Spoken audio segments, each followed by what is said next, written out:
Hello students, तो इस video में यहाँ पर मैं ओसवाल का अनसॉल्व 3 सैम्पल पेपर का सेक्शन सी कवर करने जा रहा हूँ और ये है सेक्शन सी का क्वेश्चन नंबर फर्स्ट, जो एक्चुअल में सैम्पल पेपर में क्वेश्चन नंबर 11 है।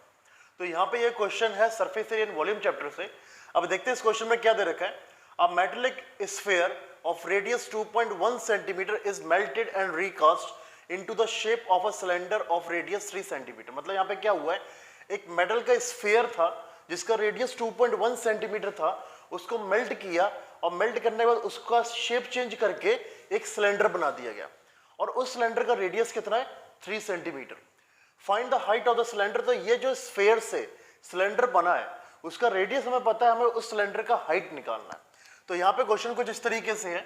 तो ये हो गया सबसे पहले एक स्फीयर और इस स्फीयर का हमें यहाँ पे रेडियस दे रखा है और ये रेडियस है 2.1 सेंटीमीटर और इस स्फीयर को मेल्ट करके रिकास्ट किया एक सिलेंडर में, तो वो है ये सिलेंडर और इस सिलेंडर का भी हमें यहाँ पर रेडियस गिवन है और इस सिलेंडर का हमें यहाँ पर रेडियस दे रखा है 3 सेंटीमीटर।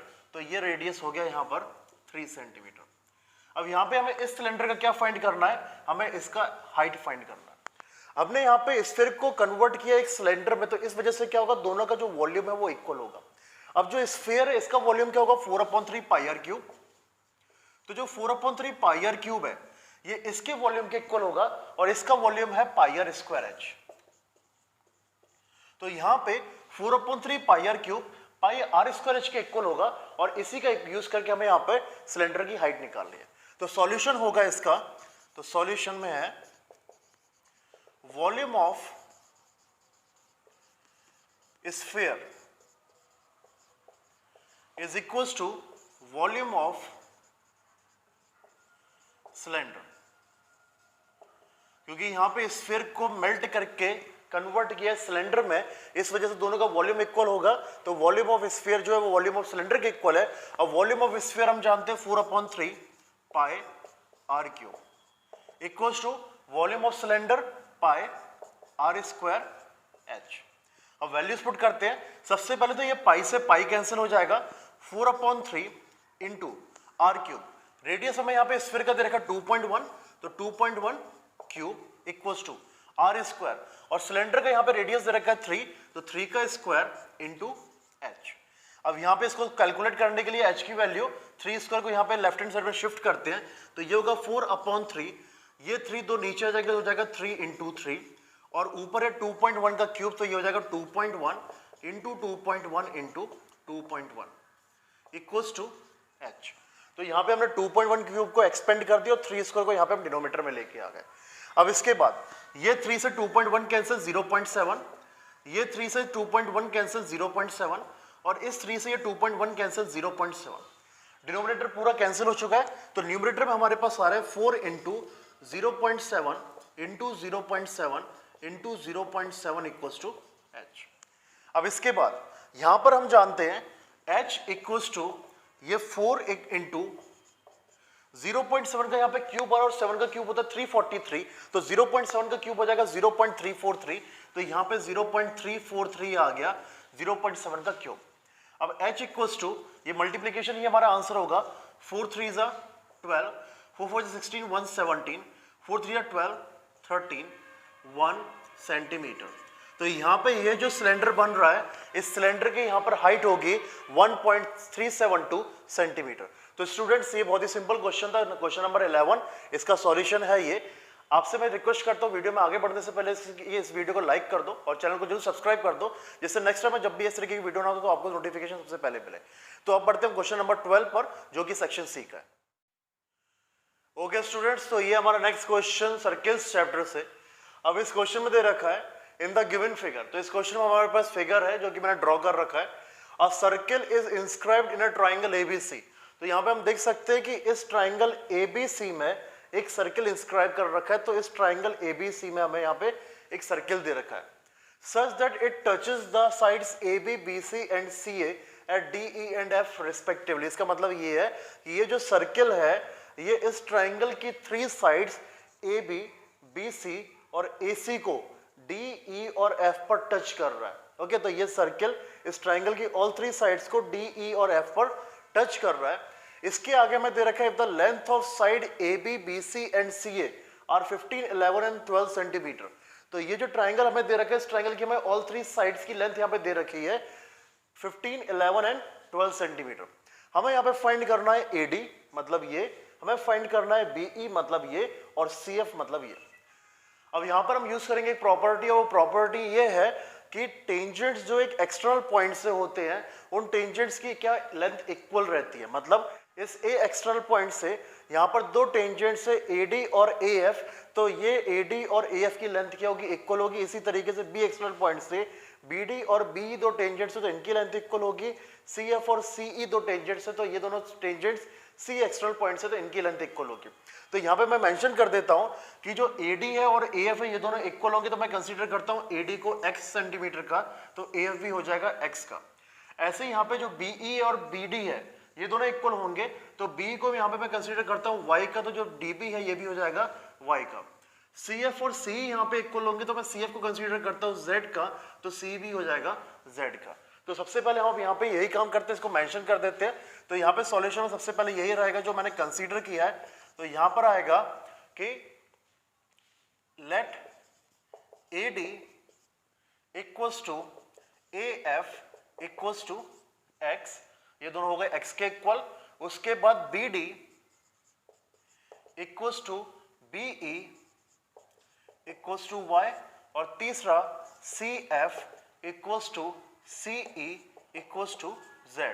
तो ये जो हमने फिगर में मेंशन किया वही मैंने यहाँ पे लिख दिया है, और प्रॉपर्टी यहाँ पर लिख सकते हैं, तीनों के लिए सेम रहेगी। Tangents from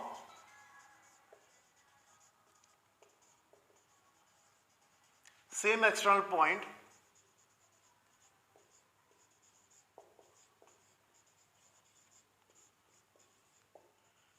tangents from same external point are equal in length. So tangents जो रहता है सेम एक्सटर्नल पॉइंट से वो इक्वल होते हैं लेंथ पे, इस वजह से इन सब की लेंथ यहाँ पे क्या होगी, इक्वल, और उसको हमने यहाँ पे मान लिया x, y और z। अब इसके बाद यहाँ पे नेक्स्ट हम यहाँ पे जानते हैं कि जो AB है इसकी हमें यहाँ पर लेंथ क्या दे रखी है, AB की हमें यहाँ पे लेंथ दे रखी है 15 सेंटीमीटर। उसके जो BC है वो हमें यहाँ पे दे रखा है 11 सेंटीमीटर, और जो C है वो यहाँ पे हमें दे रखा है 12 सेंटीमीटर। अब इसका यूज करते हैं, तो यहाँ पे हम सबसे पहले लिखेंगे जो AB है इसकी लेंथ हमारे यहाँ पे दे रखी है 15 सेंटीमीटर। अब इसके बाद AB को हम देख सकते हैं फिगर में, क्या फिगर में जो AB है ये क्या x प्लस वाई, तो जो x प्लस वाई है ये हो जाएगा 15 सेंटीमीटर। ये हो गई हमारी इक्वेशन यहाँ पर 1। इसी तरीके से जो BC है, BC जो है इसकी लेंथ है, ये जो है y प्लस जी हम इसको लिख सकते हैं, ठीक है। तो ये जो BC है BC को हम लिख सकते हैं y प्लस जी, तो y प्लस जी हो गया आपका BC। और इसके बाद हम यहाँ पे ये लिख सकते हैं कि y plus z equals to, और BC हमें यहाँ पे दे रखा है कि इसकी लेंथ कितनी है 11 सेंटीमीटर, तो ये हो गया 11 सेंटीमीटर, और ये हो गई इक्वेशन सेकंड। इसी तरीके से थर्ड हमारे पास है यहाँ पर AC, और AC की लेंथ हमारे पास यहाँ पे कितनी है, AC की लेंथ हमारे पास यहाँ पर 12 सेंटीमीटर, और फिगर के अकॉर्डिंग हम AC को लिख सकते हैं x प्लस जेड, तो x plus z equals to हो गया 12 सेंटीमीटर, और ये हो गई इक्वेशन थर्ड। तो यहाँ पे हमें इस तरीके से AB, BC और CA का यूज करके तीन इक्वेशंस मिल चुकी है, फर्स्ट, सेकंड एंड थर्ड। अब यहाँ पे हम क्या करेंगे, हम इन तीनों इक्वेशंस को यहाँ पर ऐड करेंगे। तो यहाँ पे बाकी सॉल्यूशन मैं यहाँ पर करता हूँ। तो यहाँ पे हम करेंगे इन तीनों इक्वेशंस को ऐड। तो यहाँ पे मैं लिख रहा हूँ on adding equation 1, second and third, ठीक है। तो अब मैं यहाँ पे ये तीनों इक्वेशंस को ऐड करने जा रहा हूं। तो इन तीनों इक्वेशंस जैसे मैं यहाँ पे ऐड करूंगा तो क्या होगा, x plus y plus z plus x plus z equals to, ये नंबर्स का भी एडिशन होगा राइट हैंड साइड का, तो 15 प्लस 11 प्लस 12, ठीक है। तो यहाँ पे मैंने क्या किया, ऑल थ्री इक्वेशंस को मैंने ऐड कर दिया। ऑल थ्री इक्वेशंस को ऐड करने के बाद हमें नेक्स्ट क्या मिल रहा है कि x प्लस एक्स क्या हो जाएगा 2x हो जाएगा, y प्लस वाई क्या हो जाएगा 2y, और z प्लस जेड क्या हो जाएगा 2z। तो ये x प्लस एक्स हो गया 2x, y प्लस वाई हो गया 2y, और z प्लस जेड हो गया 2z equals to 5 plus 1 6, 6 plus 2 8 and 1 2 3। इन तीनों को सम करके हमें मिल गया यहाँ पे 38। अब इसके यहाँ पे मैं क्या कर सकता हूँ, इन तीनों से मैं 2 कॉमन ले लेता हूँ, तो 2 कॉमन लेने पे हो गया यहाँ पे x plus y plus z equals to 38, तो x plus y plus z equals to 38 upon 2 19, तो x plus y plus z equals to 19, और ये हो गई हमारी यहाँ पे इक्वेशन 4। अब इसके बाद यहाँ पे ये फोर्थ इक्वेशन से मैं फर्स्ट इक्वेशन को माइनस करूंगा, देन सेकंड इक्वेशन को माइनस करूंगा, और उसके बाद थर्ड इक्वेशन को यहाँ पे माइनस करूंगा। तो अब इसके लिए आगे चलते हैं। तो सबसे पहले हम यहाँ पर ये भी कर सकते हैं, और वो क्या रहेगा, हम इसी इक्वेशन को यूज कर लेते हैं। अब इस इक्वेशन को यूज कर माइनस करने की जगह पर ये थोड़ा सिंपल पड़ेगा, तो हम क्या करते हैं, जैसे हमारे पास यहाँ पे आ चुका है x plus y plus z कितना 19 है। अब x प्लस वाई की वैल्यू हमारे पास कितनी है 15 है, तो यहाँ पे जो x प्लस वाई है इसकी जगह मैं यहाँ पे पुट करता हूँ 15 प्लस जेड इक्वल्स टू 19, तो z इक्वल्स टू हो गया 19 माइनस 15, तो z इक्वल्स टू आ गया यहाँ पे 4। अब z इक्वल्स टू 4 आ गया, तो मतलब हमारा z कहाँ था, ये था और ये था, तो ये हमारा 4 सेंटीमीटर का आ चुका है, और ये भी हमारा 4 सेंटीमीटर आ चुका है, मतलब CF हमें यहाँ पे फाइंड करना था, और CF हमारा यहाँ पे 4 सेंटीमीटर हो चुका है। अब इसी तरीके से जैसे हम जानते हैं कि x plus y plus Z जो है ये 19 के इक्वल है। अब इसके बाद जो y प्लस जेड है ये किसके 11 के इक्वल है, तो y प्लस जेड की जगह मैं 11 पुट करता हूं, तो x plus y plus z की जगह पे 11 इक्वल्स टू 19, तो x equals to 19 minus 11, x equals to आ गया 8, तो x की वैल्यू 8 आ गई, मतलब हमारा ये 8 सेंटीमीटर के इक्वल हो गया, और ये भी हमारा 8 सेंटीमीटर के इक्वल हो गया। अब इसके बाद जैसे कि हमारा 8 सेंटीमीटर के इक्वल हो गया, तो हमें यहाँ पे फाइंड करना था AD, और AD हमें यहाँ पे मिल चुका है 8 सेंटीमीटर। अब इसके थर्ड हमें चाहिए क्या, हमें यहाँ पे फाइंड करना B की वैल्यू, तो सेम मैं यूज करता हूँ कि x plus y plus z equals to है 19। अब इसके यहाँ पे थर्ड इक्वेशन हमारे पास x प्लस जेड 12 है, मतलब ये x प्लस जेड की जगह पे मैं 12 लिखता हूँ, y बचेगा equals to 19, y equals to 19 minus 12, तो y इक्वल्स टू आ गया यहाँ पे 7 सेंटीमीटर, तो y हमारा कहाँ पर है, यहाँ पर है, तो ये 7 सेंटीमीटर है, और ये भी हमारा 7 सेंटीमीटर है। तो यहाँ पे हमें फाइंड करना था BE, तो BE की जो वैल्यू है वो यहाँ पे आ चुकी है 7 सेंटीमीटर। ओके, तो स्टूडेंट्स ये था सॉल्यूशन इस क्वेश्चन नंबर 12 का। अब हम चलते हैं नेक्स्ट क्वेश्चन पर।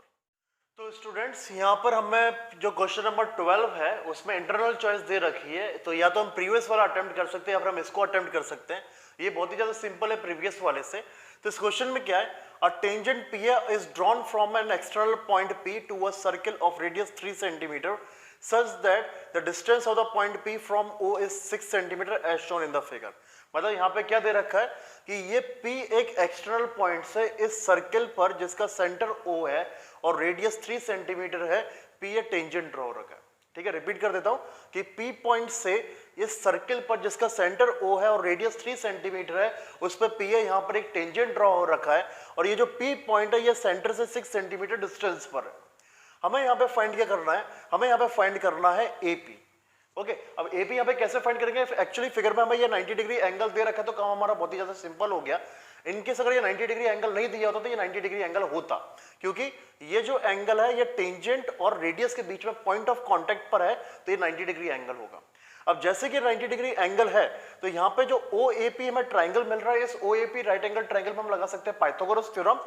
दो साइड्स हमारे पास अवेलेबल, थर्ड हमें यहाँ पे निकालनी है। अब यहाँ पे हमें क्या क्या अवेलेबल है, तो क्योंकि ये राइट एंगल ट्राइंगल में ये राइट एंगल है, तो इस राइट एंगल के अपोजिट वाली साइड होगी हाइपोटेन्यूज, तो यहाँ पे हमें हाइपोटेन्यूज गिवन है, इसको हम बेस कंसीडर कर सकते हैं, तो बेस गिवन है, हमें परपेंडिकुलर यहाँ पे फाइंड करना है, तो by using Pythagoras theorem we can easily find its perpendicular. तो यहाँ पे इसका सॉल्यूशन रहेगा, तो सॉल्यूशन में आएगा यहाँ पर कि इन ट्राइंगल OAP, तो ये जो OAP ट्राइंगल है, इस OAP ट्राइंगल में हम लगाएंगे पाइथागोरस थ्योरम के अकॉर्डिंग जो हाइपोटेन्यूज है वो है OP, तो OP का जो स्क्वायर है ये होगा OA के स्क्वायर और AP के स्क्वायर के सम के बराबर। अब यहाँ पे जो OP है उसकी वैल्यू हमें यहाँ पे दे रखी है 6, तो 6 का स्क्वायर इक्वल्स टू OA यहाँ पे दे रखा है हमें 3, तो 3 का स्क्वायर प्लस AP हमें यहाँ पे फाइंड करना है। 6 का स्क्वायर होगा 36 इक्वल्स टू 3 का स्क्वायर 9 प्लस AP स्क्वायर, तो ये हो जाएगा 36 minus 9 equals to AP square, तो ये हो जाएगा 16 minus 9 7 2 equals to AP square. अब यहाँ पे क्योंकि हमें AP की वैल्यू निकालनी है तो ये पावर 2 हटाना पड़ेगा। इस पावर 2 को हटाने का तरीका क्या है, स्क्वायर रूट। तो यहाँ पे मैं इक्वल के एक साइड का स्क्वायर रूट अगर करता हूँ तो मुझे इक्वल के दूसरी तरफ का भी स्क्वायर रूट करना पड़ेगा। अब यहाँ पे हम सॉल्व करते हैं 27 का स्क्वायर रूट, तो यहाँ पे आएगा 27 का जो प्राइम फैक्टराइजेशन होगा वो 3 इंटू 3 क्योंकि 3 3 9 9 3 27 इक्वल्स टू ये जो AP की पावर 2 और ये स्क्वायर रूट एक दूसरे को कैंसिल कर देंगे तो यहाँ पे सिर्फ बचेगा AP। यहाँ पे 3 का एक पेयर बन रहा है तो इस वजह 3 बाहर आ जाएगा, एक 3 स्क्वायर रूट के अंदर ही रहेगा ये वाला इक्वल्स टू AP। तो AP की वैल्यू यहाँ पे आ चुकी है 3√3। अब इसके बाद आगे भी सॉल्व कर सकते हैं। तो AP इक्वल्स टू है, जैसे हम जानते हैं 3√3, 3 इंटू √3 की वैल्यू हम जानते हैं 1.73 होती है। तो 3 3 9, 3 7 21, 3 1 325 सेंटीमीटर। तो यहाँ पे जो AP है इसकी लेंथ हम फाइंड कर चुके हैं और AP की लेंथ कितनी है 5.19 सेंटीमीटर अप्रोक्सीमेटली इसीलिए बोल रहा हूं क्योंकि यहाँ पर जो √3 की हमने वैल्यू 1.73 ली है ये अप्रोक्सीमेट है, ये एग्जैक्ट नहीं है। तो स्टूडेंट्स ये था क्वेश्चन नंबर 12 में जो इंटरनल चॉइस में क्वेश्चन दे रखा है उसका सॉल्यूशन। जैसे मैंने बताया था प्रीवियस वाले से बहुत ही ज्यादा सिंपल है क्योंकि यहाँ पे बस हमें पाइथागोरस थ्योरम लगानी थी, उसको लगा के हमने यहाँ पे आंसर निकाल लिया। अब चलते हैं next case study based question पर, लेकिन उस पर बढ़ने से पहले मैं रिक्वेस्ट करता हूँ अगर वीडियो को अभी तक लाइक नहीं किया तो लाइक कर दो, चैनल को सब्सक्राइब कर दो जिससे नोटिफिकेशन सबसे पहले मिले जब भी इस तरीके की वीडियो में अपलोड करता हूँ। तो अब इसके बाद देखते हैं केस स्टडी का क्वेश्चन नंबर 13। तो स्टूडेंट्स अब हमारा नेक्स्ट क्वेश्चन जो क्वेश्चन नंबर 13 है ये केस स्टडी क्वेश्चन, और ये केस स्टडी क्वेश्चन है some applications of trigonometry chapter से। अब इस क्वेश्चन में दे रखा है from a point P on the ground the angle of elevation of the top of a 10 metre tall building is 30 degree. मतलब ये जो P पॉइंट है ग्राउंड पर, इससे ये जो 10 मीटर टॉल जो बिल्डिंग है जो A से लेके B तक है इस पर एंगल ऑफ एलिवेशन कितना बन रहा है 30 डिग्री बन रहा है। तो P पॉइंट से AB जो 10 मीटर टॉल बिल्डिंग है उसके टॉप पर एंगल ऑफ एलिवेशन बन रहा है 30 डिग्री का। अब इसके बाद a flag is hoisted at the top of the building and the angle of elevation of the top of the flag staff from P is 45 degree. अब इसके बाद ये बिल्डिंग के टॉप पर एक फ्लैग को होस्ट किया गया है और उस फ्लैग के टॉप पर इस P पॉइंट से जो एंगल ऑफ एलिवेशन है वो है 45 डिग्री। तो इस P पॉइंट से बिल्डिंग के टॉप पे एंगल ऑफ एलिवेशन 30 डिग्री और इस P पॉइंट से फ्लैग स्टाफ के टॉप पर एंगल ऑफ एलिवेशन 45 डिग्री। इस तरीके से हमें दो एंगल ऑफ एलिवेशन दे रखे हैं P पॉइंट से, एक है बिल्डिंग के टॉप पर और एक है फ्लैग स्टाफ के टॉप पर। अब इसके बाद हमें यहाँ पे फाइंड करना है find the length of the flag staff, मतलब हमें यहाँ पे DB की लेंथ निकालनी है। और इसके बाद find the distance of the building from the point P, मतलब ये जो P पॉइंट है इससे बिल्डिंग का डिस्टेंस है AP, हमें AP की लेंथ निकालनी है। तो सबसे पहले हम यहाँ पे क्या करेंगे, हम सबसे पहले यहाँ पे AP की लेंथ ही निकालेंगे क्योंकि उसको हम इजीली निकाल सकते हैं क्योंकि हमारे पास ट्राइंगल होगा BAP और BAP ट्राइंगल परपेंडिकुलर हमारे पास है, बेस हमें निकालना है और थीटा हमारे पास है 10-30 डिग्री यहाँ पे हम लगा लेंगे। तो यहाँ पे सबसे पहले सॉल्यूशन में हम सॉल्व कर पाएंगे सेकंड को, और यहाँ पर रहेगा इन ट्राइंगल और ये ट्राइंगल हमारा है BAP। तो ये जो BAP ट्राइंगल है इस BAP ट्राइंगल में हम लगाएंगे 10-30 डिग्री और 10-30 डिग्री होता है परपेंडिकुलर जो कि होगा AB अपॉन बेस और बेस होगा AP। अब 10-30 डिग्री की वैल्यू हम जानते हैं 1/√3 इक्वल्स टू AB की वैल्यू हमारे पास है 10 और AP हमें यहाँ पर फाइंड करना है।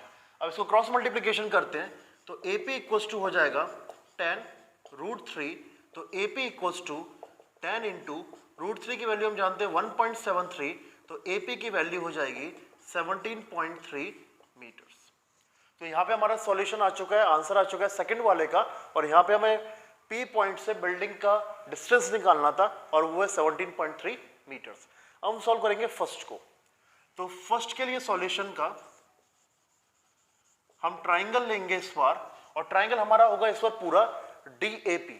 तो इन ट्राइंगल DAP, तो ये जो ट्राइंगल DAP है इस पूरे ट्राइंगल में हम यहाँ पे लगाएंगे 10 ट्रिग्नोमेट्री रेशियो और थीटा हमारे पास है 45 डिग्री। तो 10-45 होगा परपेंडिकुलर, और परपेंडिकुलर है AD और बेस है हमारे पास AP। अब 10-45 डिग्री की वैल्यू हम जानते हैं 1 इक्वल्स टू AD को यहाँ पे मैं स्प्लिट कर सकता हूँ AB प्लस DB। तो AD की जगह पे यहाँ पे मैं लिखने जा रहा हूँ AB plus BD upon AP, और AP की वैल्यू हमारे पास है 10√3, तो AP की वैल्यू यहाँ पे मैं 10√3 पहले यूज करूंगा इसके बाद क्रॉस मल्टीप्लीकेशन करते तो 10√3 इंटू 1 हो जाएगा 10√3 इक्वल्स टू ए बी, और ए बी की वैल्यू हमारे पास यहां पर 10 प्लस बी डी, तो यहां पर 10 को मैं इस साइड लेके आता हूं तो 10√3 minus 10 equals to B D. हम यहां पे 10 कॉमन ले सकते हैं दोनों टर्म्स में से, तो ये हो जाएगा √3 minus 1 equals to B D. और इसके यहां पे वैल्यू से चलो पुट कर देते हैं, तो यहां पे बी डी की वैल्यू निकालने के लिए हमारे पास है 10, √3 की वैल्यू हम जानते हैं 1.73, माइनस हमें करना है 1 को, इक्वल्स टू 10 इंटू 1.73 माइनस 1 हो जाएगा 0.73।